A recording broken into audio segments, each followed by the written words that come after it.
I just imagine you as like a Midwest Billie Eilish, just like baggy shirt and like shorts occasionally. Like I didn't own a pair of jeans until I was 11.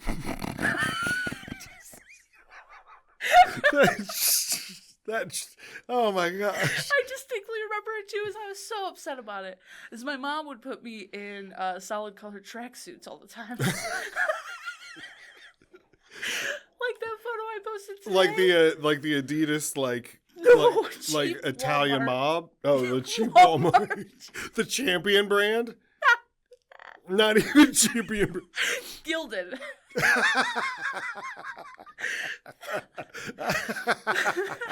Like that photo I posted today, that was one of my purple tracksuits underneath. It was a purple sweatpants with a matching purple shirt. I don't think I on saw that it. promo I put up. I don't think I saw it. Oh, you should look at that photo. It's me in my Halloween costume when I was 10 years old. I feel like you're going to have to put the photo on the podcast after you look at it.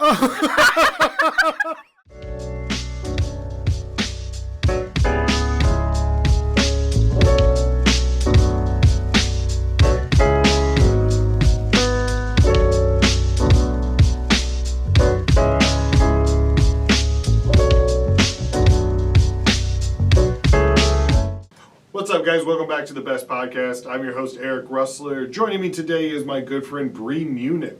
All right, she's new here in the St. Louis comedy scene, but she is absolutely hilarious. I cannot wait. If you're listening to this, please pause right now, go to YouTube, find the video, because when we talk about her Halloween costume, and I tell you it's one of the funniest things I've ever seen in my entire life, I am not kidding. It is absolutely hysterical. So please, please, please, if you want to see what her Halloween costume looks like, you gotta go check it out. I can't even, okay, just, it's a great episode. We have a lot of fun. I can't wait to have Bri back in here again, because she's always a good time. So without any further ado, Bri Munnich. When my son was on Christmas break, we were looking for like things we could do together and looking for new games, and so we found Halo. You can get like all 5 of them for like $2. I think it was $10 for 6 games or something like that, and we were like, well, obviously. Yeah. And so we started playing, but he's not used to games like that. And we were playing on easy, and he died the other night like 3 times in a row, and he just turned to me and goes, "Bri played these on Legendary?" And I was like, yeah.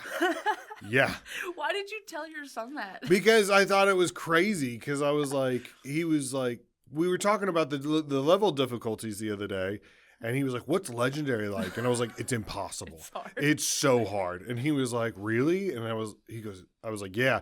That was like, when I was growing up, if a kid came to school and was like, "He plays Halo on Legendary," that was like, whoa, This dude is insane, you know? And so I explained that, and he goes, "Have you ever known anybody that played it?" And I was like, my friend Bri the other night told me that she beat all of them on Legendary. With the help of my brother. But I will say, so this is the key, and you should teach your son this. But this is what my brother did to me. He would put it on Legendary, and then he would berate me for being bad. And then that's how we got through it, is that I would try so hard. It was like my life's purpose to not, like, fail him. And so this is the whole basis of our relationship. This is the brother I'm close with too, mind you. I love Well, he him. set you up for success. Oh, for sure. No, he used to do all sorts of crazy stuff to me.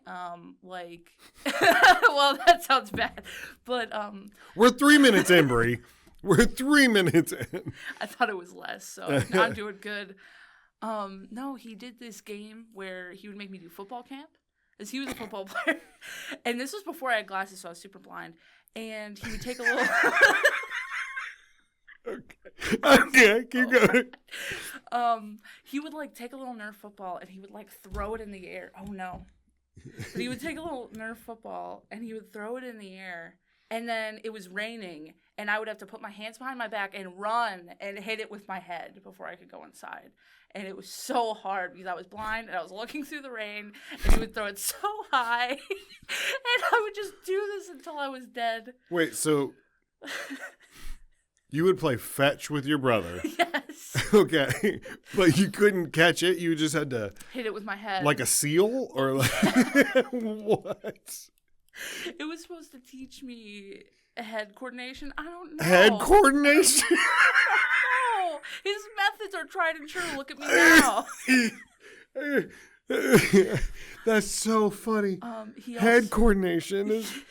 Oh, there was other games, but that was the main one I remember being torturous. I grew up with my sister who is 6.5 years older than me, and she would do like kind of mean things, you know, but not like torturous. But I had this older cousin on my dad's side, and we would go to my grandmother's house, and he would like beat the crap out of me and be like, today we're going to play a game called Crash. And you'd be like, what's Crash? He's like, I put you in an office chair and throw you into a wall. Yeah. You're like, oh, cool, Crash. And then you're like, I don't really know if I want to play Crash anymore because remember when I busted my lip? You know, we had a game called, he's like, we have a game called Flip. And I was like, how do you play that?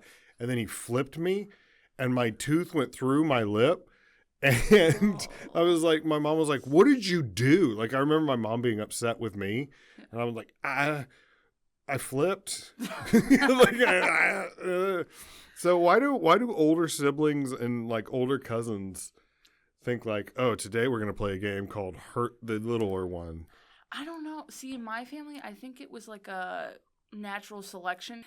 Like, they knew what was coming for me, and I was going to have to live with my parents alone. So, like, we got to prep her. We got to, like, make her tough as nails. They knew what was coming for me? What's coming for you? My parents. Oh.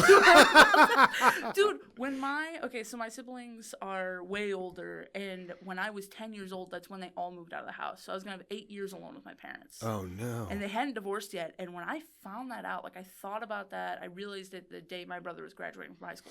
I cried so hard that I peed my pants. Because I was terrified of being alone with them. That's the saddest thing I've ever heard. It ended up being okay. That's the great thing about you is that you just like, you talk and it's like, it's funny. Oh my God. Like, that is how all of your childhood stories go. And watching you figure out, like, where to, like, cut it off. Okay. It's so... Yeah, I almost left off the last bit, but I was like, nah, let's be truthful. But that's so funny. It's like, we were talking last time, and you were like, oh, blah, blah, blah, blah, blah, you know, and then my dad robbed a bank, and then blah, blah, blah, blah, and we were like, pause. And you were like, yeah, well, I don't think he was serious. I mean, I don't know. He didn't wear a ski mask or whatever. And we were just like, okay, yeah, that's really, yeah, we relate. His motivations are questionable. I'm still not sure. But no, I think my siblings, yeah, they just like, we're like, we got to toughen her up. I also think it's just fun for them. I don't know. We're just that type of family, though. Like, we did a lot of messed up games. I've said this on stage, like, once before, but I didn't do it again. But you might have been there. We used to play this game called Jacks. Like, the game Jacks, the bouncy ball and the Jacks. Oh, yeah. But, like, you know how you always lose the bouncy ball? Yes. Like, it always rolls under the fridge within, like, a day or two. Yeah, yeah. And then you're just stuck with all the Jacks. Well, we would take the Jacks, and you would wait until someone goes in the shower. And then you sneak in there, and you throw them out on the bath mat so that they're guaranteed to be barefoot. And they step on them when they get out, and then you hear them go, ah, and then Jacks. Who raised you, the Viet Cong? Like, oh my, you're just setting booby traps for everybody? Like, oh, very into booby trap. Big booby trap. Our trap game is excellent. That's so funny. We're weird people. I don't know. That is strange. I don't know. I was gonna ask you, like, what's the best dual wield combo in Halo? But we took a turn so quick that I'm like, never mind. We're just gonna move on. What year were you born? I know 2000s music. I was born in 98 though, but I have such older siblings. No, that's why I'm checking because if like there's some people I know that I was like, what year were you born? And they're like, oh, 2005, and you're like, okay, well then you don't really. You're not gonna. Yeah. But if you could go back, like you're going back to imagine you super young, like 8 years old, right? Yeah. And you pull out your big CD case that unzips, and you're flipping through the CDs. Which one are you grabbing first? So I had a Pirates of the Caribbean CD player, and it was a beating heart and a chest. Wait, it would beat oh, to it the was a beat. CD player. I thought you were going to say No. just the soundtrack from... No. That would be on brand for me, though. I was like, that is... It did come with the soundtrack, to be fair. But it was super cool, and I could put like 3 CDs in there, and it would beat. It was super cool. I'm just imagining you in your room with like a wrapping paper roll, you know, like a sword, like dun, dun, dun, dun, dun, dun, dun, dun, just to the theme song. I've been known to do such a thing. Yeah. Mhm. Yeah. Oh yeah, I Yeah. used to color them blue, and they were lightsabers. Oh yeah. But they're only good for like one good whack, and then after that, it's Yeah, it's you a don't want to wrap. give my dad whackable items near me. So that's. Yeah, we were trying to break. See, again, just back to. I just imagining like all the ladles in your house are like broken off because you're like, Dad can't hit me with this. Like, Oh, we're a wooden family, wooden spoons. oh wooden yeah, I got. utensils. Did you ever get hit with a wooden spoon? Yeah. It was like a game. We would like run outside. Our mom would chase us. Mostly, mom was the wooden spoon wielder, though. Mom. Yeah. Yeah, that was a mom thing. Not to give away too much personal information, but yeah. Mom was definitely. Oh, she loves it. She's Italian. and Mom it's- had items. Mom had a plethora of items. Oh yeah. Dad was good. There was just a hand, maybe a belt if it was really bad, but like, and I mean like what I did was really bad, not like. Oh yeah. I don't know. No. I just feel like you got to be so careful about talking about getting spanked as a kid.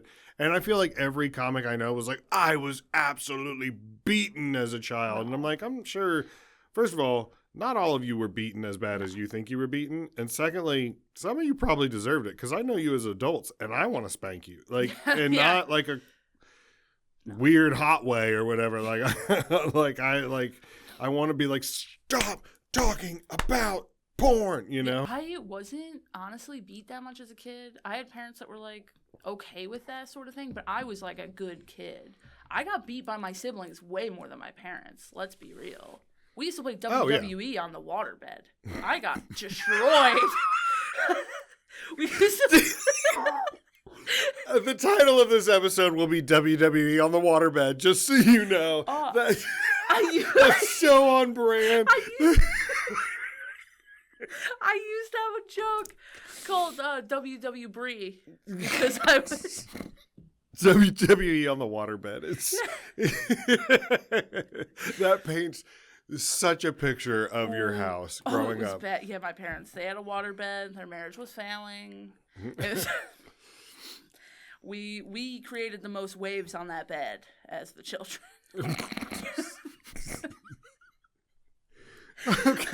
Okay. Oof. I wasn't expecting that. So you No. were a big WWE family. Oh yeah. Okay. So I wore a lot of WWE shirts because I wore my brother's hand-me-downs. So growing up, that was my thing. WWE shirts down to the knees, sweatpants to school. I just imagine you as like a Midwest Billie Eilish, just like baggy shirt and like shorts occasionally. Like I didn't own a pair of jeans until I was 11.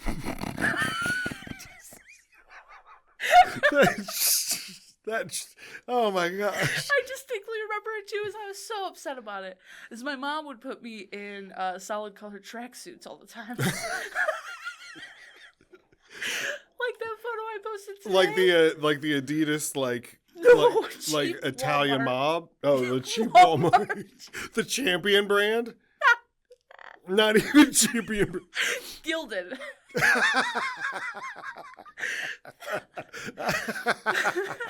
Like that photo I posted today, that was one of my purple tracksuits underneath. It was a purple sweatpants with a matching purple shirt. I don't think I On that saw it. promo I put up. I don't think I saw it. Oh, you should look at that photo. It's me in my Halloween costume from when I was 10 years old. I feel like you're going to have to put the photo on the podcast after you look at it. I really thought you saw it. Oh my gosh. Oh my head hurts. Oh. What do you think I was supposed to be for Halloween? I mean, there's a spider on your chest, and you're so Spider-Man, but I mean, first of all, the purple face paint just to the chin. Not the neck, but just the chin. The ears are still, the eyes, it's like you're 2 shades away from a hate crime, all right? You're 2 color shades away from a hate crime. Second of all, you have like a bandit mask. And then... And it's on upside down. You have to send me the photo so I Yeah. can put it in this episode. Oh, my God. Yeah. The mask had to be upside down because my chubby cheeks would make it flip up. Hey. I was a big kid, too. I know. When my least favorite phrase growing up as a kid was one size fits all. And I was like, bullshit, it does. Oh, my gosh. I've got to, okay. Yeah, so that was supposed to be Scarlet Spider, like Ben Reilly, with the cutoff sleeve shirt. Which, okay, for people that don't know anything about the different Spider-Men out there, Ben Reilly does have a cutoff sweatshirt and like, he has Spider-Man pants, but like he just put on like a cutoff sweatshirt over top of it, which is like, I don't know. It is the most white trash of the Spider-Man that so you saw him and you were like, that's the one for me. So I didn't have the physique for a Spider-Man suit. Let's start there. Like, you're preaching to the choir, all right? So there was that, but then also, that was a rebellious phase where I was like, I need to be somewhat girly. And so I think the idea was like Scarlet and like Scarlet Witch and stuff, even though it's not the same thing, is like more feminine in a way, I guess. I don't know. And then my mom wanted the purple, and that made it more girly. But then she also did the face paint, and so I can never forgive her. Because that is terrible. Face paint's the worst. It's so bad. And that was my birthday, because my birthday is Halloween. So she did that to me on my birthday. That's your birthday? Wait, how old were you? 10. 10? That's your 10th birthday party? That's my 10th birthday picture. Yeah. Okay. All right. It's so good. There's a worse Halloween costume. I can't find the photo, though. But I dressed up as Paul Stanley from Kiss the next year. But we didn't really have a lot of the items. My mom did the face paint again. Better. Okay. Still not great. Okay. And then, like, they wear a lot of, like, jewelry and chains and things. I just used, like, our dog chains. Like we had an outside dog. Okay. All right. Okay. We need to get back to the question. I don't know. What was the question? Who cares what the question was? That's so funny. No, I always wore boy costumes. Surprise, surprise. Yeah. Yeah. Yeah. I was the Green Lantern one year. Hey. Second best DC character. Hands down. The comics are way better than everything else that's been put out with Green Lantern. People need to check it out. Did we answer this? No, you had didn't. a Pirates of the Caribbean CD and player. And then you said whack, and then it went down a dark rabbit hole. You can't say whack near me. That's true. Yeah. That's flashbacks to off limits word. Gosh. No, best CD of the 2000s. My first CD that I ever had, I think my brother gave me his copy of Californication by Red Hot Chili Peppers, which might have actually, is that 99? I have no idea when they come out, but that's a great one. I love that one. I also, at the same time, got Pocketful of Sunshine by Natasha Bedingfield. Beautiful. So that was like a weird dichotomy I had. So those were the 2 CDs. Anthem. Yep. I was so oblivious that, like, okay, we were only allowed to listen to Christian music growing up. I wasn't allowed to listen to anything else. Yeah. So, but you would hear stuff because, songs would get popular. They'd be on commercials. They'd be on, whatever. So you hear songs. So Californication, I heard that song. Not the whole CD, but just that song. Yeah. And I was so oblivious that I thought it meant a California vacation until I was 28, maybe. Like you just, Yeah, you don't think about it. Yeah. And it's just... Like, my mom, she didn't care what we did, but she was also oblivious to what things meant, and that's probably why we got away with what we did. But her favorite song for the longest time was that song. It was popular, I think, in the early 2000s, that Butterfly song.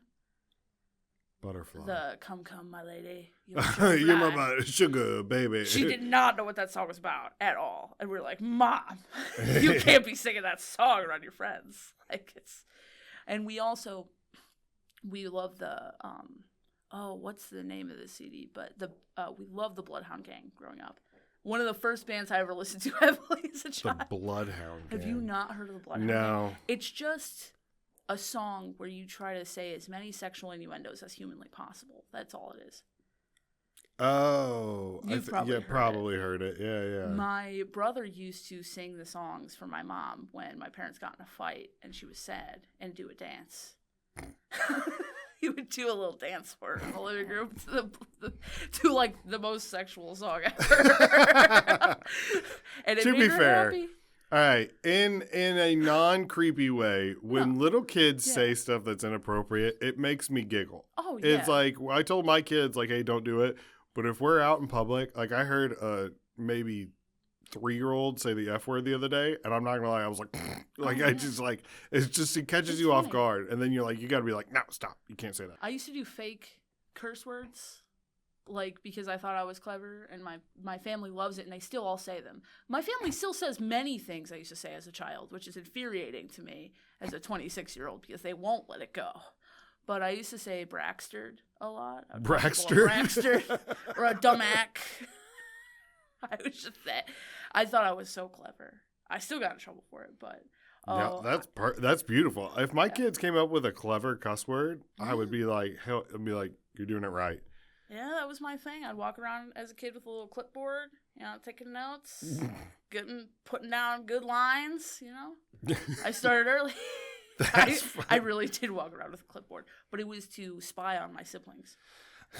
I was like a secret agent for my mother. You were like Harriet the Spy. Yeah. Okay. I was not very sneaky, but yeah. You're like if Harriet the Spy and Rosie O'Donnell became we're just moving right past. Yeah. I want to come back to this one. Best WWE introduction. Oh. So walkout song, pyrotechnics, whatever you classify as the best. Okay. I don't know if I would consider this the best, but this was our favorite, and it was only because it infuriated our father. Okay. We loved Carlito. I don't know who that is, so you have to... Carlito would come on stage, and he had this big, fro, if I remember right, and he would eat an apple, just, throw it into the audience. My dad just, for some reason, hated Carlito. And so we would constantly just walk into rooms with apples, Carlito! And that's, what I mainly remember. That's so funny to picture you walking in, staring your dad down. Wow, they're just chucking a perfectly good apple across the room. No wonder he beat you. Yeah, I would have broken a couple paper towel rolls. Oh, yeah. No, it was mainly, my brother was the instigator, but yeah. I couldn't be biting too many apples as my teeth leave too specific of an imprint. I'm leaving a trail. Yeah. But I remember loving that. Oh, so much. Honestly, though, I will say I haven't watched wrestling since I was, a little kid.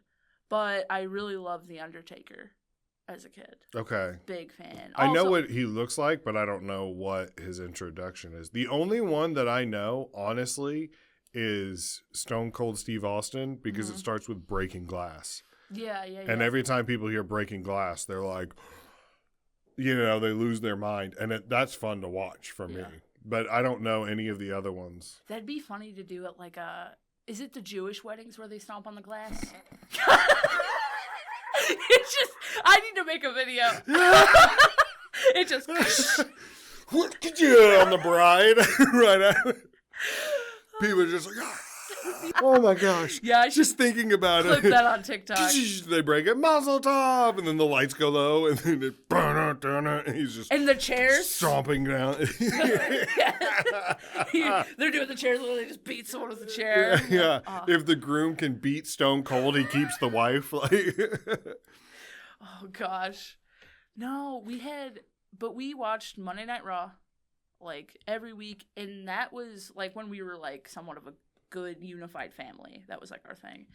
And we had a TV with the knob still. Oh, we were okay. watching Yeah, this. yeah. We had a knob TV, and I was the youngest kid, so I had to sit on the ground. So Well, I was yeah, the knob you were turner. the remote. Yeah. I was the knob turner. Because we were like 10 years behind most normal families financially. So we didn't get remote money.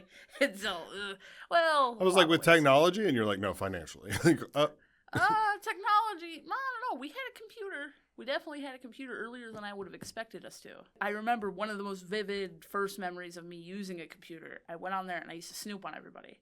So I'd go in their folders and their profiles and look at what they were doing. And my mom took a photo of my dad's ass, and she photoshopped one of those flat circle maps of the world onto it. What? And I found that, and I was like, I don't think I should use the computer anymore. That's such a weird thing to do. Yeah, I know. I don't know. My mom was like, it's art. She's an artist. I guess it was practice. It was weird. It's definitely weird. Honey, look what I did today. It could have been a worse, nude portrait of my father. So at least it was the backside. But yeah. I will say they had a weird relationship, but they did do nude portraits. That was a part of my childhood in certain ways. And the fact that you know so much about it means that it was not like a secret, probably. No. Not as much as it should have been. No. A lot of things should have been more of a secret than they were to us as children.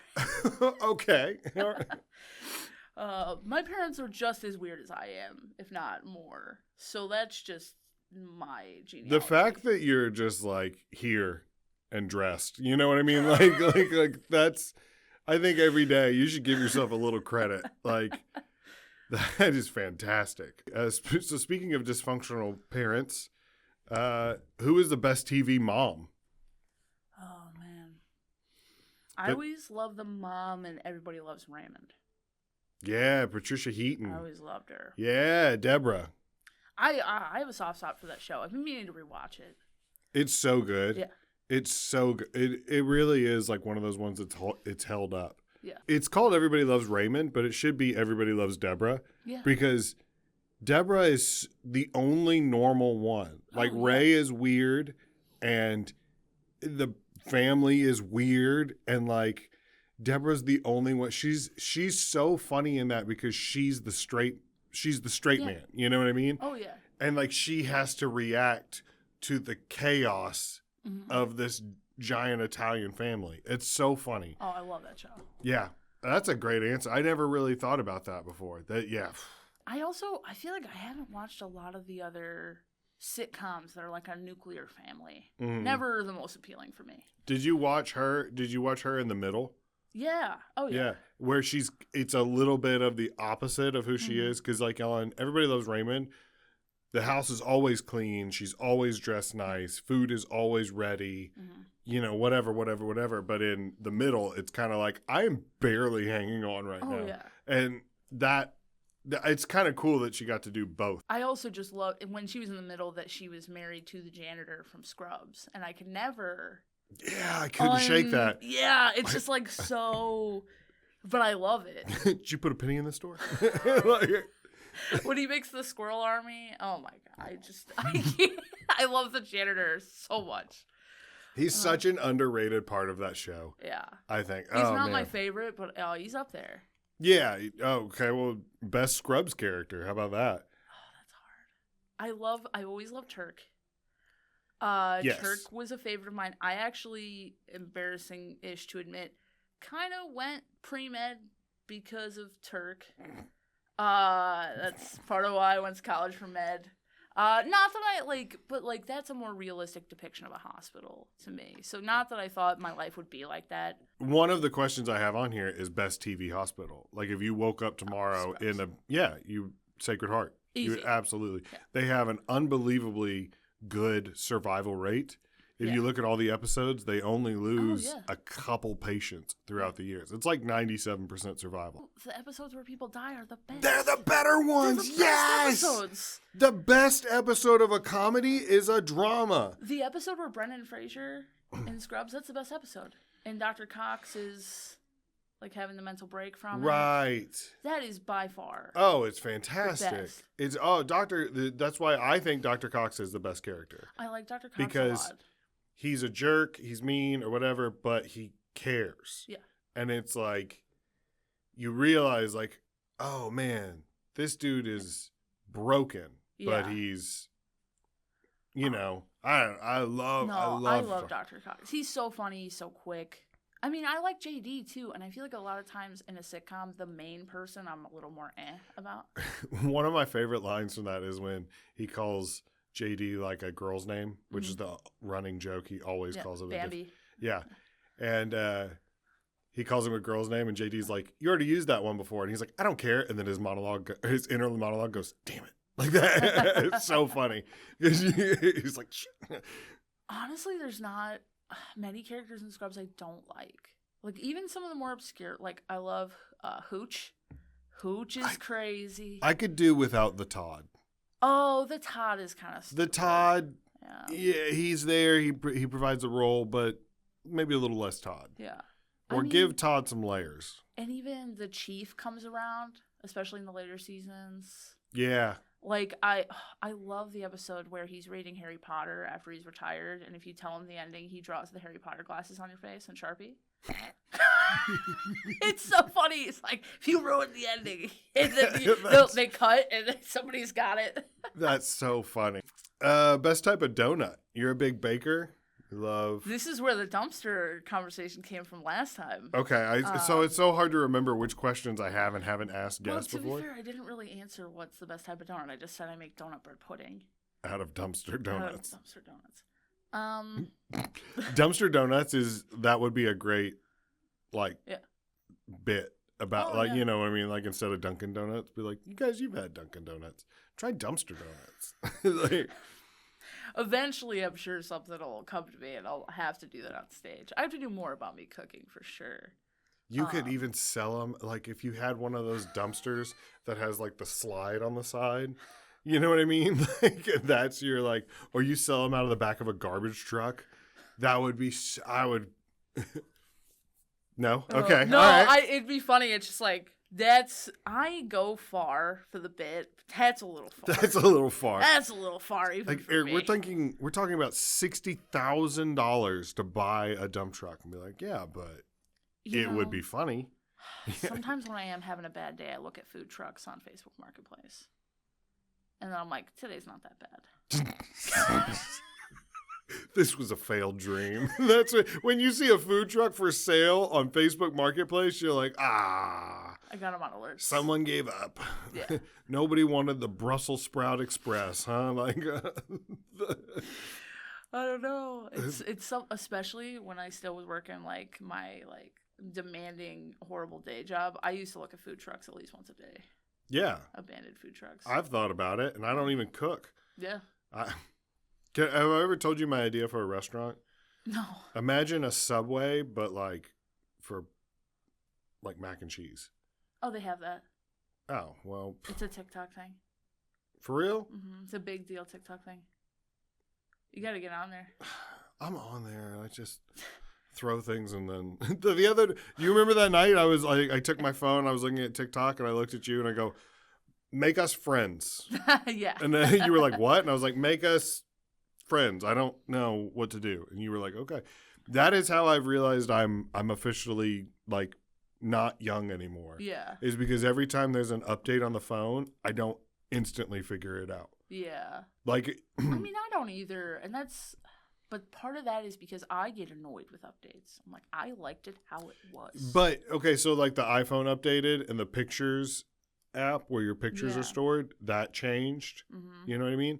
And now, to find video, I don't know where to go to find videos, and I couldn't figure it out. And I was like, this is so annoying. Why do they stop it? That's why I pause all my updates so that they don't have control over me. I have control over them. I have to wait until I'm in a sound enough mental state. That's beautiful. To update That's anything. Smart. That is smart. Because it messes with me, especially, too, because I run so much social media and stuff. If they update an app, sometimes it'll ruin my life for, a solid week. It's bad. That's so strange. I wonder if if you could make a case to be like, so you know how like when the city is repairing a road and it blocks the entrance to a restaurant, you can take that to like the city council or somebody and be like, you guys are costing me money. And they're like, you're right, we are. Here's some money that you lost to damages. I wonder if you could do that for an app. To be like, you guys changed it. You didn't tell us how you changed it. You just did it. So it took me a while to figure out how to use the thing that I have been using for my business. Yeah. All right. The date is January 29th in the year of our Lord 2025. So timestamp. Anything that happens after this period, you owe me money. You owe me money. Best comedy of the early 2000s. Oh, that's hard. And I mean, by early 2000s, I mean 2000 to like 2010. I'm a big fan of, we grew up, we watched everything. We were big Adam Sandler people. We were big Jim Carrey people. Oh, we were of course. Big Will Ferrell people. I will say personally, and this is probably not only my favorite comedy movie of all time, but one of my favorite movies of all time, I really love The Longest Yard. Oh. I love The Longest Yard so much. You know, yeah. It's got like serious moments, but it's so funny. Like I quote it all the time. Me and my brother, can of corn and I'll be fine. Will you teach me to football? You know how many times I've said that in my entire, I've said that 1,000 times. Love that movie. Anytime I need to learn something, I'm like, will you teach me to football? And it's like, I don't even think about it. But yeah. No, I don't think it's necessarily the funniest. Like, there's certainly movies that, like, it doesn't have to be the funniest. It's whatever you consider the best. If you need a little bit of drama with a little bit of laughs, that makes it the best to you. Growing up, what else? We watched Dodgeball a lot. Oh, Dodgeball was big. No one makes me bleed my own blood. Yeah, no one. Yeah, that was... if you can dodge a wrench, you can dodge a ball. Exactly. We would play Dodgeball. They had legit movie dodgeballs that my brother bought. And we would play 2-on-2 dodgeball. With the rubber ones that would make the wing noise when they bounce off your face. And you'd wear the little swishy shorts. I do see your family rooting for a team called the Average Joes. We had 2 camps in our house. My brother and sister, they were the Average Joes. And then me and my oldest brother, Paul, we were the Globo Gym. And we would do the Globo Gym. We would do and everything. Of course, yeah. And I was like 7 or 8. So I would be Ben Stiller and he would be Michelle. Of I course. don't remember what the actor's name is, but we would do we would kind of reenact the movie. It's a little embarrassing. Yeah, why not? I mean, there was other movies we reenacted that were more embarrassing. That was pretty bad. What movies did you reenact, Bri? I mean, we all had custom lightsabers. Okay. That's not embarrassing. I thought you were going to say like the Crying Game or something, and I'd be whoa. No, they were all always like action-y stuff. Oh, we definitely did Matrix stuff. My brother had a full-length duster, and he would. To be fair, it was mostly my brother Paul doing it while we watched. I had a dinosaur bathrobe, but if I put the hood on, I was Obi-Wan Kenobi. Yeah, we all did this. I mean, he was like a 24-year-old man with like a long leather duster. Okay. He also had nunchucks. Yeah. He was like one of those guys, and swords and Axe body spray and frosted tips. It's not good. But did he have like the daggers that were like bejeweled with the dragons carved into the hilt, you know? Oh, no. That you could get from like a mall kiosk? No, he didn't have those. He did have bear claws, though, so he could be Wolverine. Oh, yeah. Yeah. Yeah, I mean... And he would go out and he would just like attack our pine tree outside. He would just be like...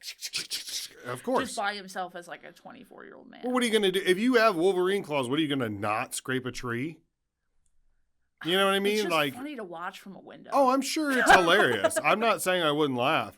But I guarantee you, if you left 2 Wolverine claws on a desk in front of me and then you just like left me alone, it would be 90 seconds before I was like, oh, yeah. You know, like I would be so excited about that. Yeah, a lot of superhero reenactment kind of stuff. My brother did a lot of Captain America reenactment stuff for his wedding, my other brother.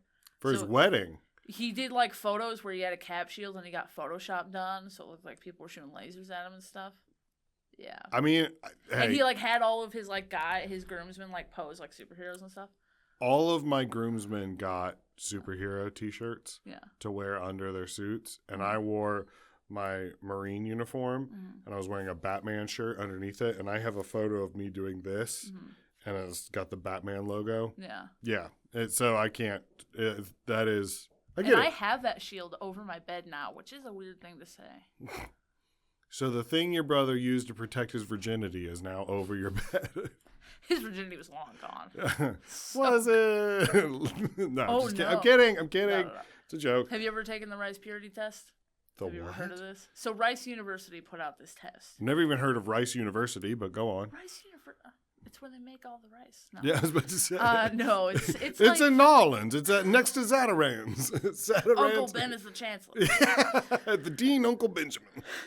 For a long time when we played Halo, actually, my screen name was Zatarans. I don't know why. Just was.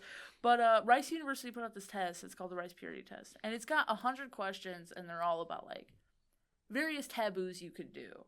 And, like, all my friends in college were taking it, so I had my brother take it. And I thought, oh, it's not going to be that bad. And you get -1 point for everything you've done on the list. So out of 100, the higher your score, the more pure you are. Oh. He got an 11. I was like, Jerry! I mean, what happens at 0? Like, I don't know. You lose. you lose. You lose. You lose. That'd be so funny if, like, all of a sudden it's just like a door opens and, like, a demon walks in and it's like, sorry, we missed this one. And then, like, leans him. Yeah, See, sorry. I didn't picture a demon. I just pictured Teal. Teal? Like, you're out. You're out. Teal is like a referee for life to just be like, no, you've had too much. Move it along, sir. I call him the St. Louis comedy scene suicide prevention system. Teal is? Yeah. Okay. Yeah. Because, like, he knows when people need, like, reassurance. Man. He's, like, perfect at it. I have never thought about that till just now, but you are right. And you know how it feels when Teal pulls you aside, like, you doing all right? Yeah. And you're like, oh, shit, am I doing bad? Like, I guess not, man. And he's like, he can tell, you know? Yeah. Not that he's, like, the devil's henchman, but yeah, I just... No, the opposite. Yeah, of like, I see him as, like, he's, like, you know...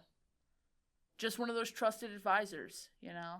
Like, he's got access to the scrolls. He knows the rules. He's got access to the scrolls. I don't know. I just assume there's scrolls involved in the creation of the universe. Yeah. That's why it's like half cup of baking soda, full cup of iodized salt. It's just Teal's just sitting there over a cauldron. Shout out Teal Pierce. Okay. Oh, I thought about this on the drive up. Best product slogan. So, what was it? Sunny D, Unleash the Power of the Sun. Or Levi Strauss is When There's Work to Be Done. Choosy moms choose Jif, you know, like things like that. Oh.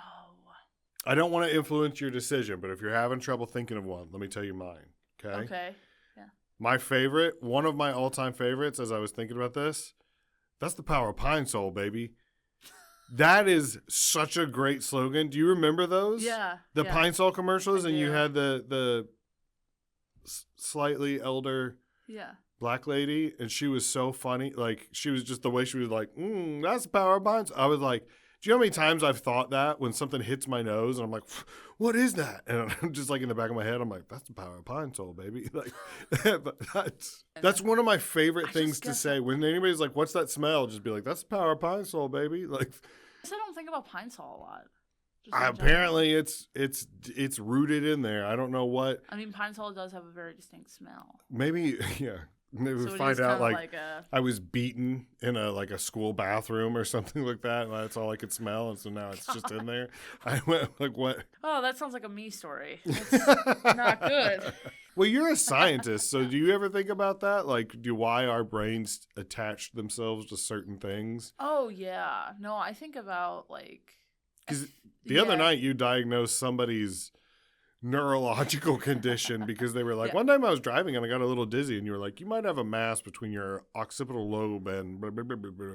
And I was just sitting there eating wings like, okay, some of us are playing at different levels than others. I'm just a nerd. I mean, that's all that was. But no, I do think about like, I am very attached to like smells. Like that's one of my like main autisms is like I know what things sound like and what they smell like. Is that is that how you say? I mean, No. no. Okay, all right. That's I don't just how know, I say it. but because I've been saying lately, I have this, so I can walk into a room and see a second and a half of a movie and be like, boom, and just say what it is, and my wife is like, wow, that's pretty impressive. And I'm like, it's my autism. Well, Or like, it's my autistic superpower is that I can point something out and be like, that's Uncle Buck, or whatever. And she's like, that's a movie I love. Oh, I love it. That's a great movie. I will say, Tommy Boy is also one of my favorite comedies. Tommy Boy is one of the greatest one of the greatest comedies ever made because it's one of those ones where it is funny, but it does have like heart to it. Just the right amount. And one of my favorite lines is he's driving David Spade's car, David's driving the car, and his M&Ms are up on the dash or whatever. They turn the corner and it rolls into the air vent, and he's like, "Oh, it's gonna melt in there." He goes, "Nuh-uh, it's got a hard candy shell." He's like, "I think your brain's got a hard candy shell." It's just the way he says that line makes me laugh so hard every time. I have such a soft spot for all of those like SNL buddy movies. Yeah. I mean, we also loved Night at the Roxbury growing up so much. Oh yeah. But you don't watch TikTok a lot, but I have a video where I do Fat Man in a Little Coat. Because I bought a fancy wool sweater at a thrift store, but I didn't read the label, so I shrunk it really bad. So I was like, what else am I going to do with it? So I did Fat Man in a Little Coat. Content. Made a mistake. Film it. It was so comically small. Going back to Halloween costumes and one size fits most, guess at age 17, guess who could no longer fit in an elf costume? Like the Will Ferrell green shirt and tights. I told all my friends, I was like, I bought an elf costume for Halloween. And they were like, oh my gosh, that's going to be so funny. Yeah. This is going to be so funny. They're like, we're not going to tell anybody. And I was like, okay, cool. My dumbass did never like try it on before and so day of I try it on and I was like, oh no. And I had to bail on it last minute like that. No. And I was so embarrassed to like tell people. They're like, why didn't you use it? And I was like, I was like trying to lie to come up with a reason, but I couldn't just be like, yeah, I'm too fat. Apparently. That's why we made most of my costumes, because it just was easier. To this day, I hate clothes shopping. Oh, yeah. I can't stand it. Because every time, like, because I do this thing where, like, my weight will fluctuate. Like, I could tell I'm depressed because I, like, shoot up, like, 40 pounds. Yeah. And then I dip back down and I'll be, like, good for a while. But even at my best, when I go clothes shopping, I'm still like, I hate that. I hate this because they never have clothes my size. I'm 6'6". Yeah. So I just need bigger stuff. You know what I mean? All automatically. So then that makes me feel fat because even when I'm skinny, I'm still fat. You know, and it's like I hate this. That's why I hate traditional clothes shopping, but I like thrifting, and I think thrifting I like because I feel like a gatherer. Like my ancestors, I'm like, oh, I found a thing. Like I don't know, like it feels like more of a. Oh, I found a thing. Ooh, a cardigan. I foraged this tank top. I don't know, like it just feels like more of a. I don't know, like, even if the clothes are not great, it's just, like, still, like, a little treasure I found. Yeah, I get it. Yeah, like, and then also, if it doesn't look great, you don't feel as bad about donating it, because you're like, go home to your brethren.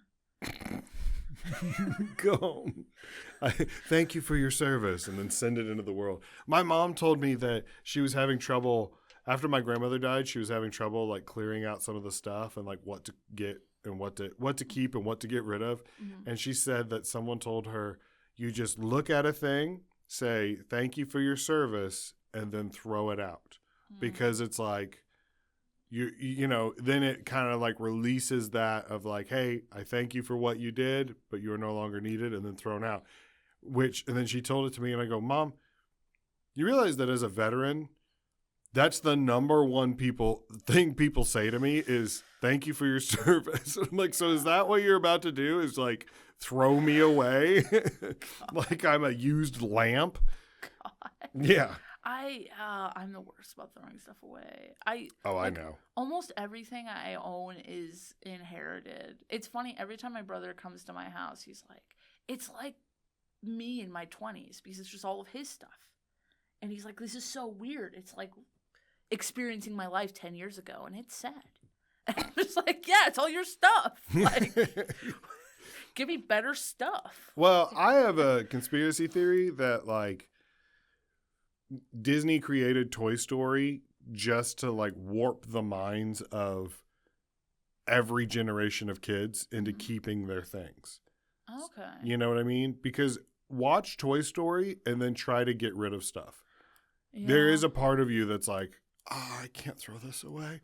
Yeah. Oh, I can't get rid of it. Not Mr. Flip Flop. You know, like you're just like automatically like, oh, but we had some good times, didn't we? Come on, man. Like, you know, I will say I'm not like that with childhood stuff. Well, it sounded like it wasn't the greatest time of your life, so I can imagine what you'd be like. I didn't own a lot of stuff as a child. Like, or we moved a lot, so I would end up just like with a duffel bag, and I would regrow my supply of stuff. Hey, at least it was a duffel bag. I was picturing a bandana on the end of a stick. I almost said that, and I was like, too extreme. But there were times it would be on brand. There would be part of me that would be like, really? And I wore that bandana on my head too. It's just you with overalls, but one's undone. You know, one's strapped. I used to wear that all the time. Of course you did. And my friends made fun of me so bad. No shoes, because you already told me you didn't like to wear shoes. By the way, I want you to know, I have 2 pairs of socks on today, and they do not have any holes in them. Why do you have 2 pairs? Well, not like, no, I mean like 1 pair, I guess. Oh. So I have 2 socks on. I was like, why are you double? That's how rare of an occurrence is. I don't even know how many socks. Yeah. I was at first insulted. I'm like, you have to wear 2 pairs of socks to be around me? Well, I know like, that you need that much foot barrier? It's become a thing in St. Louis that people have found out I don't often wear socks. Oh, because you like to show off your little foot tattoo. No. Yeah. You'll just whip it out. Yeah. Command. No. You need like a little onesie or one of those footy pajama flaps, but for your socks, so you could show people your tattoos. No, I don't. By the way, I'm not out here on the streets flashing tattoos. The only reason I pulled because it came up. I don't like to wear socks, okay? I think it's a crutch, right? I think it's something that society invented that, like, we don't need. Like a cuticle trimmer. My wife has cuticle trimmers. And I was like, babe, no. Jesus, George Washington, and I have cuticles, and that's just how it's going to be. You know what I mean? Yeah. Like, that's in the grand scheme of things, what does it matter? Why do I need to push my cuticles back? Also, why do I need to wear socks? I mean, that's a little different. Nah, I feel like it's unnecessary. I cannot stand it. Also, one of my feet is numb. I can't feel it. So all day long, it just feels like I'm wearing one sock. You know what I mean? And so that's like a mind trip for me that I feel it on one foot, but I don't feel it on the other. So it's like if I don't wear socks, then it just, you're just like, what? Yeah. I'm not wearing socks today. But what would you rather do? Walk around with no socks or one sock on? Oh, I would never. I would just have to kill the other foot. Well, yeah. Yeah. See? And so that's my thing. And then I also have a lot of socks. I will put on socks for the appearance because for whatever reason it bothers people. But a lot of my socks have giant holes in them, like to the point where like all 4 toes are sticking through, right? Yeah. And so I don't know, and that freaks people out too for some reason. It's like, why? I don't understand. Whatever. But it came out that I don't wear socks often, and you were like, is it true? And so I just took my foot out of my shoe, and you were like, that's insane to me. Yeah. No, I couldn't. I can't stand the feeling of the inside of the shoe without a sock on. That trips me out. Especially when it's cold out. I will say I hate the societal expectation to match socks. That's terrible for my life. But if I'm matching socks, it is by complete accident. Yeah. Because I have a lot of socks. It's actually annoyed me because I got socks for Christmas this year because my wife keeps trying. Uh-huh. And she gave me a pack of socks, and it's like they're the same company, and they're all black with gray heels, but some of them have like a blue logo on the front. Some of them have a gold, red, brown, white, whatever. And I was looking at them in the pack, and I was like, I hope you guys aren't partnered up, because you will never see the matching pair of this ever again. Once they go through the wash, I'm pulling them out, and whatever two I grab are going together. That's why you get all black socks, because then they all match, but also they slim your ankles. You know what? Of all the fat parts of my body, my cankles are not the ones I'm embarrassed to show off. Like, if somebody was like, hey, dude, your ankles are big, I'd be like, well, yeah, I'm a big guy. The other thing I was thinking about is that you were saying that, like, you wear socks for appearances. Yeah. You know how, like, girls have weird fashion things that are not, it's just stupid. Like, I have little collared shirts, but it's only, like, a bib that goes under your normal shirt. It's not a full shirt that goes under. Well, you should just get little ankles for your socks, so they don't have to be on your feet. They just poke out. Like little cuffs. Yeah, you like cuffs. For you. Yeah, I'll take it. And a turtleneck for my ankles. Yeah, yes. Yeah, okay. We had this high school gym teacher, and he used to he would make all of his long socks into no-shows by cutting them with scissors. So I could hook you guys up. I could get the tops from him. I just want the Scrooge McDuck look, with like just it just covers the ankle and the top part. Yeah. That's what I want. You want the top part? I mean, it's gonna shift around. You need like a band that goes under the foot. Oh, but now and then we're already getting into like I can just see like something rubbing on the arches of my feet as I walk around. Just sounds exhausting. You know what? I'll just get you one little loop for your like second toe. It'll be like a little thong. Oh, for the big. It'll just hook on the foot toe, thongs, and it'll cover, and then it'll.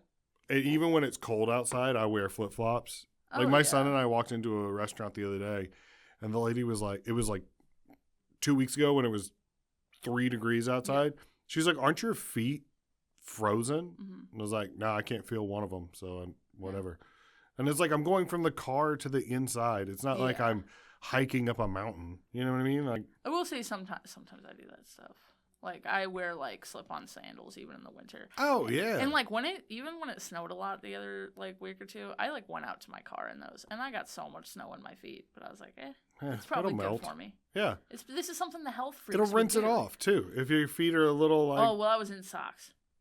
Socks with the slip-on sandals. Oh, socks with sandals? No. They don't go between the toes. They're the strappies. You're a shoebie?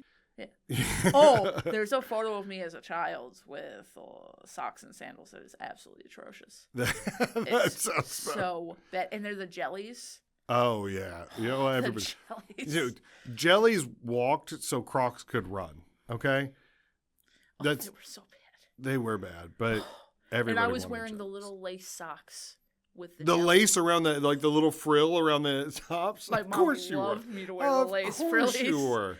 Was this an Easter outfit? This sounds like a... No, I might have been around Easter because I got a new bike, and that seems about the right timetable. But I was wearing a 101 Dalmatian shirt, paisley pants, and then lace little socks with jellies, and 2 little pigtails. It's so bad. And I only have like 4 photos from my childhood, and that's one of them, the one you saw earlier, and like 2 other ones. That's it. That's all that exists of little Bri. What a collage of just dysfunction. The other photo I have is of me getting too upset to wait for a fork for a birthday cake, so I just started eating it. Well, I mean, you're just 20 years ahead of a trend. Yeah. You can't see any. Every parent has a picture of them with their baby with a. Now people buy cakes just to smash. Well, I mean, I was a little old. I should have waited for fork. I was 26. It was last year. I also had micro bangs. They were like this tall. They were nice. So bad. Oh, nice. They were terrible. And I had crimped hair. You strike me as someone who got haircuts at home. I still cut my own hair. Sometimes I have a bad day, and I'm like, well, let's go to the drawing board. This TikTok didn't work. The No. muffins are burnt. One of our punishments. A punishment. Okay. A haircut was a punishment? No. Well, okay. So That's just so funny. It's like, oh, you were home late from curfew again. Like that. Like, and you know I don't know what I'm doing. There was 3 girls in our house, and we all had really long hair. We all have like the same hair. And, girls don't like getting their hair brushed, especially not until you're older. It's painful, it sucks, and like I sleep hard. I would wake up and it like looked like something out of an anime cartoon. It was bad. And I did not want to get my hair brushed, and if I like cried or whined too much when my mom did it, my dad would threaten to shave my head. And that was like a thing for all the girls. And there was a point for all of us where it got so bad, you ended up getting a cut all the way short, like super, like almost buzz. So talking of shaving a girl's head, this is when I found out that my wife and I have 2 very different parenting styles. Mm-hmm. Is that right before our wedding, like maybe a month before, our daughter cut her own hair, like real short. Like it was like really long, and like my wife was saving it and like gonna get it styled like right before the wedding so it all looked good or whatever. And she just got sick of waiting, so she went in her room and just like all the way around. And my wife was like, it was a huge deal. And she was like, I'm mad. I've never been this mad before in my entire life. I can't believe she would do this, blah, blah, blah, blah, blah, like that. And I was like, oh, well, just shave it. Let's just shave it off. And she was like, what? And I was like, yeah, just shave it. And you would have thought I said, well, let's just crucify her. You know what I mean? Like, I didn't think it was that big a deal. I was like, well, it's uneven and stuff. Just shave it. It'll grow back even later. And she was like, that's like one of the darkest punishments I could ever imagine. And I was like, oh, you and I are very different people. Oh, no. Like, that wasn't even a punishment. That was like just that's practical solution. Let's just start from scratch, you know? Each of us went through that as a kid, but we also, my dad, I will say, like, more than any other, like, sort of corporal punishment, he was a psychological man. And he would get us, and it wasn't even just actual legitimate punishments. It was just having to listen to him be crazy. I just like to think of your dad doing psychological warfare on you. Like, you get in trouble at school, and he drops pamphlets over your house of, like, like psyops, like, wait till I get home. And it's, like, raining, like they do right before they bomb a city, where they're like, get out now, I told you he used to do hypnosis, right? No. One of my dad's many side cons and things was hypnotizing people. He used to watch a lot of videos and learn how to do the things, and so many different things. But when he first met my oldest brother's wife, the first time she ever came to meet our family, my dad was in a big hypnotism phase, and all of us had been through it already, so we couldn't save her. And he forced my brother's girlfriend to be part of the hypnosis, and he tried to hypnotize her that she was on a plane, and he set up the living room. He put chairs out. He created a little scene for his play. Of course. Like he was like a 6-year-old, and he put a blanket over her head so she couldn't see what he was doing. He set this stuff. It was not working. It did not work. No. Clearly. And then he took a book and popped her over the head and was like, "You're flying." And they're married. That's so funny. It's like, did he hypnotize you? Nobody gave me a concussion. She's super sweet. I mean, she taught me how to tie my shoes that day, too. Yeah. I was 6 years old. Lucid enough to teach you how to? I guess he couldn't hypnotise you into learning. No. I mean, he didn't. That's so funny that he would hit her on the head with a book. Oh, yeah. My parents did a lot of weird rituals and things. In just a second, I'm going to snap my fingers, and you're going to be on a plane. Wham! Like that. You're like, I mean, I kind of feel like I'm flying. They did all sorts of stuff like that. And then, our punishments were a lot more psychological. Like, when my oldest sister, she used to watch all of us because she's 17 years older than me. And then I have another sister who's 9 years older. So she would watch her, and then eventually also watch me. One time she was supposed to be watching my sister Amy, my sister Nikki was, and she fell asleep. And Amy, it's like 2 or 3, I think, got a Sharpie, and she colored in my sister Nikki's face. And her punishment was she had to go to school like that. She could not try to wash it off for falling asleep while watching our sister. That was what my dad made her do. That's insane. And we lived in Chicago. That was Chicago public schools. I mean, your dad was ready to risk it all. Oh, yeah. Yeah, he was just like, good luck. Dude, it was bad, too. It was bad. And, like, stuff like that, too. When you screwed up as a kid, it was just like, you gotta live with it. When I was probably, like, 5 or 6, I wanted to be like my mom real bad. And my mom had glasses, and this was before I had glasses. I didn't get them until I was, like, 11. And, yeah, it was a tough 11 years. But I wanted to be like my mom really bad, and she had little round glasses. So I got a Sharpie, and I drew glasses. But I kept screwing them up. And, like, you know when you're cutting hair and you keep screwing up? Yeah, you just go shorter. I just, like, kept doing circles and circles and circles until it was basically all colored in. Like Harry Potter glasses, but totally colored in. So you look like a little raccoon, probably. That explains the dumpster diving now. Like the mask. Oh, also, I lost, like, all depth like peripheral view. I just, like, I don't know, it, like, put me in a tunnel. You gave yourself just, horse like, blinders? It was so bad. I don't know what it did, but, like, coloring your eyelids with Sharpie screws you up. It's not good. But my punishment was that, like, I couldn't try to wash it off, and I could not go with my mom to the grocery store anymore, which was my favorite thing. I loved going to the Aldi, and I would cry in the window with my little black eyes. Just like, please let me go. It's starting to, like, streak down your face. Like, I'd be like, what is happening to this poor child? I wanted to go so bad. I loved the Aldi. Oh, man. My mom, she also kind of did psychological stuff, too. When we were bad in the store, instead of, like, yelling at us or doing anything, she'd put us in the cart, and she would put all the frozen food on top of you, so you just, like, froze to death. It wouldn't be bad. You're pressed up against a metal cart with frozen items, and you're just like... She would, like, put a gallon of ice cream on me, and I'd be, like, struggling to survive. Oh, yeah. It's honestly legit punishment. You should do it to your kids. And honestly, like, I'm not that sad about having to hold a gallon of ice cream. I know I'm getting a gallon of ice cream. Okay, it's psychological warfare. But it is freezing and terrible. And I shut up because I have to conserve body heat. You feel like frozen chicken on me, frozen everything. They're crazy, but they are smart. I'll give them that. Yeah, yeah. That's where that phrase "crazy like a fox" comes in. You're like, okay.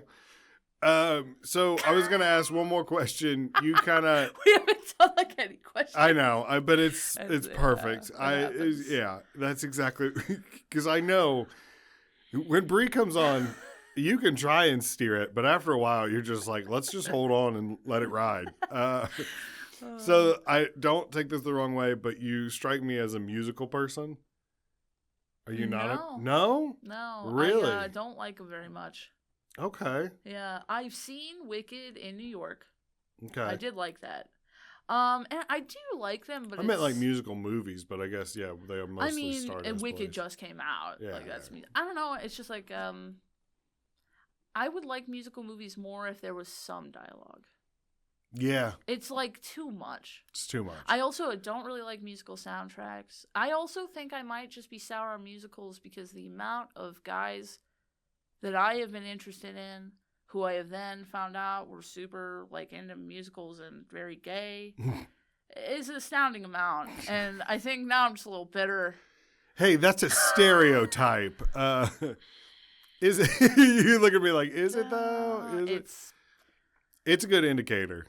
Anytime a guy I've been talking to said they liked a musical, like to a very extreme extent, in my phone I always change their name to whatever their name is with PG before it for possibly gay. And then that's what all of my friends call that person. They're like, that's PG Paul. Until we confirm or deny. PG Paul. I don't like musicals because I'm like not good at the word, like understanding the words. Okay. To most songs. Okay. Like we were a family where like we didn't really care about what the words were. Oh, I can't stand Hamilton. It's like I tried to get my kids to watch it during the pandemic because I think it came to like Disney Plus, and we turned it off after.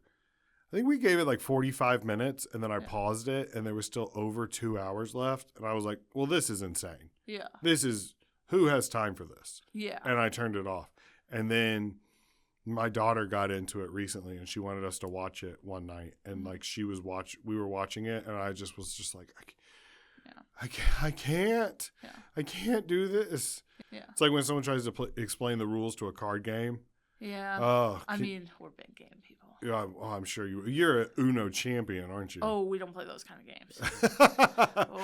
Our family's violent enough. Like a big RPG. Like my brother has like 100 board games. We're like those weird people with weird, crazy, intense board games. Yeah, they're like, let's build a mosaic wall. I would like to do sometime. Have you seen those new Clue games? Yeah. They're like escape rooms, but you do it at your dinner table. Yeah. I think that would be fun to record and try to figure out, because there's so many like little things in there that you're like, what? What does this mean?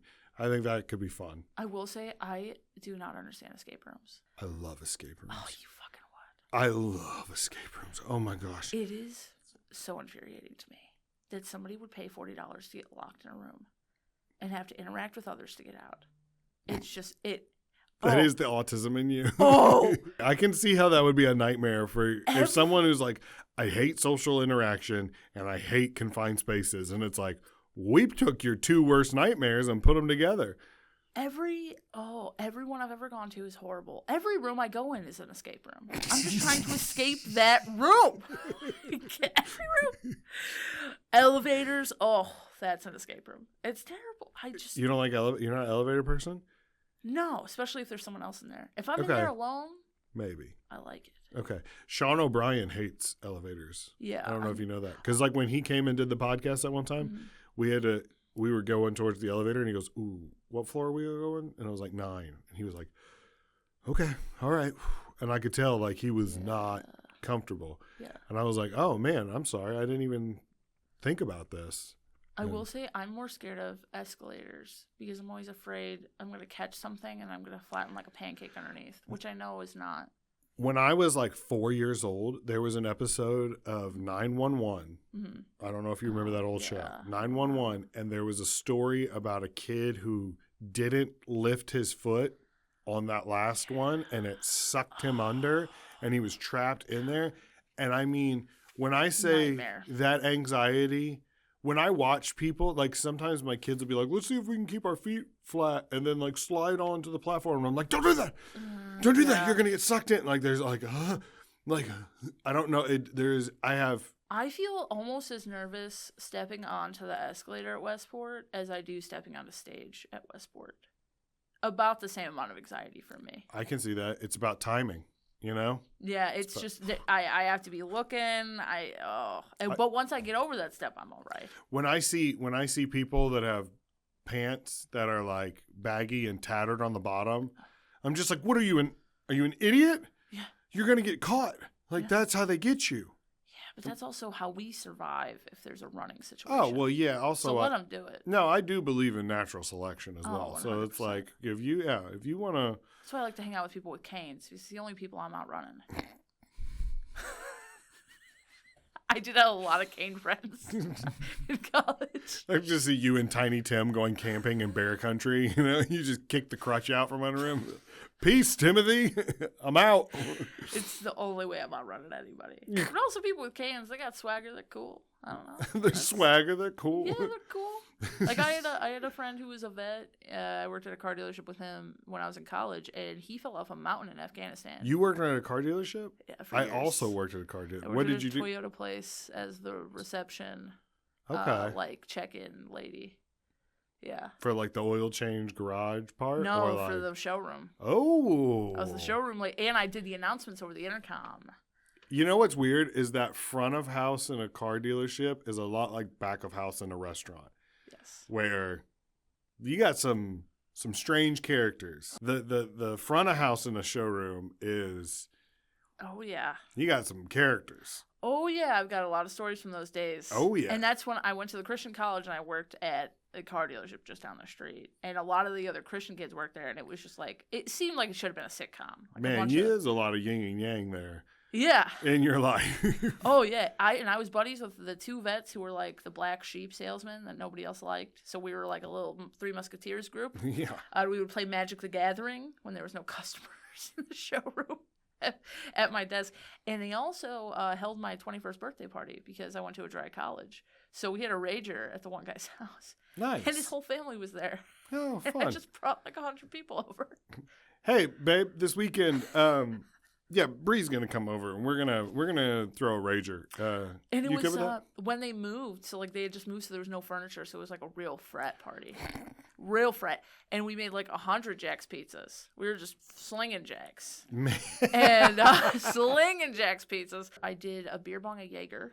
This was my 21st birthday, and that's what my friends convinced me to do. That's insane. Oh, it was terrible. That like if someone was like, "Hey, do you want a beer bong Jaeger?" I would turn into Teal and be like, "Are you doing all right? Like, yeah, you okay?" Honestly, though, I've had worse. It's like at my brother's wedding, he didn't have an open bar, so he gave flasks to all of his groomsmen, so they would have like free alcohol, and he was really into Everclear, and his flask was absinthe.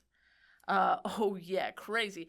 And then to get the bang for our buck at that wedding, we were all getting Coronas, and you would drink the neck out of a Corona, and then you would get a groomsman, and they would pour you the neck of Everclear, and we called it Everbeer. Oh gosh, wild. Do you ever think to yourself, like, when someone's like, "Hey, do you like to party?" And you're like, "Yeah, I party," and then you find out how they party, and you're like, "Oh, these are two very different parties." Oh, yeah. Okay. Oh, yeah. Like for my groomsmen, we got like beer steins for everybody, and then we went out. We took photos after the actual like ceremony. We took photos before the reception, right? And we went out and we went to like this. The photographer was like, "All right, we're gonna do a couple photos with just the girls." Yeah. And there was a bar next door, and I was like, "All right." So we all went in there.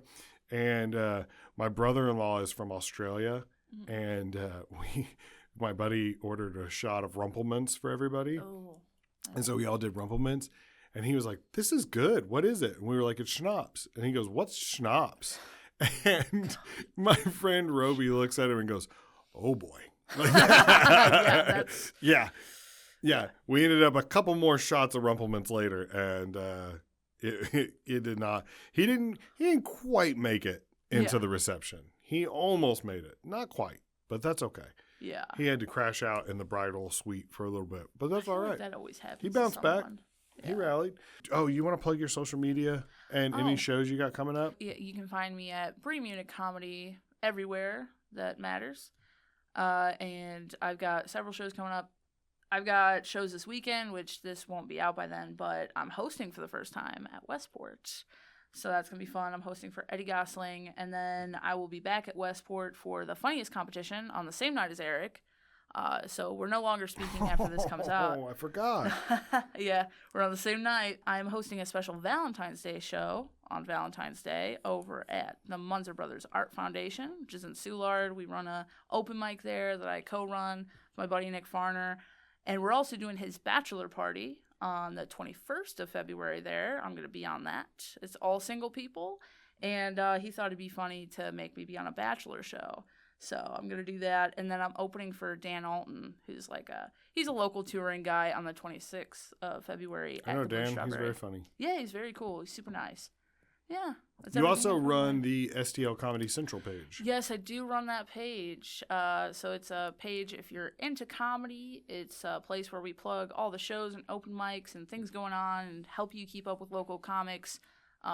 Just that way you don't have to be hunting around for everything by yourself. And it's meant to try to help the comics be a little bit more of a unified front. So go follow us if you're a fan of comedy, or just do it to be nice. That'd be also great. Yeah, if you guys just want to, yeah, if you feel bad for me, maybe I could get some braces. That'd be great. Okay. The last thing I try to ask everybody when they come on, if I remember, is what's the best way to fix this podcast? Any changes you'd make? I think it'd be fun to have almost like a show and tell element of this show. Like bring in the best thing you've had recently or something. Oh. Or the best thing in your house. That's a good idea. Like a knick-knack. I don't know. I just think that could be a fun idea. I'm someone who would have a lot of fun with that. Or I bet you would. I bet you would. That's my thing. I got lots of weird little trinkets. This is the spoon I was whacked with. I do have a lot of special spoons. But no, I think that's always a like lot a of fun thing. special spoons is a. You're looking at me like, yeah, everybody has special spoons. I'm autistic. Of course I have special spoons. That's the name of your first special. Special spoons with Bri. One time I told this to Teal and he laughed really hard. I was like, I could never, do heroin because I could never treat a spoon like that. And he loved it. Do you think are spoons the best utensil, you think? That's a good one for someone who cooks. Like you, best utensil? Yeah, or like the best cooking utensil. Mm-hmm. Oh man, I love a fish spatula. A fish spatula. Have you seen one of these? Have you seen Are one of they these, shaped buddies? like fish? No. No. They're just like the most convenient flipping utensil you could ever imagine. They're slotted, but they're also sleek and they're bendy and they get under and they just flip perfectly. Oh man. That's a good one. I don't know if I could beat a fish spatula. You need at least 3 fish spatulas in your life. I'm telling you. You need it now. I think you're overestimating the amount of flipping I'm doing. Why aren't you flipping? Because I'm not cooking a ton. I have a pair of tongs, so like when I'm cooking, like the most of the cooking I do is meat, and but even with eggs, I use like a fork because I just scramble eggs most of the time. No, like I flip cakes a lot, even with a spatula. You flip cakes? Uh-huh. You gotta flip them out of the pan sometimes, and you also gotta like flip the layers. And sometimes you can pick it up, and it's a little floppy. And okay. Yeah, I need like long, straight objects that can help me maneuver things.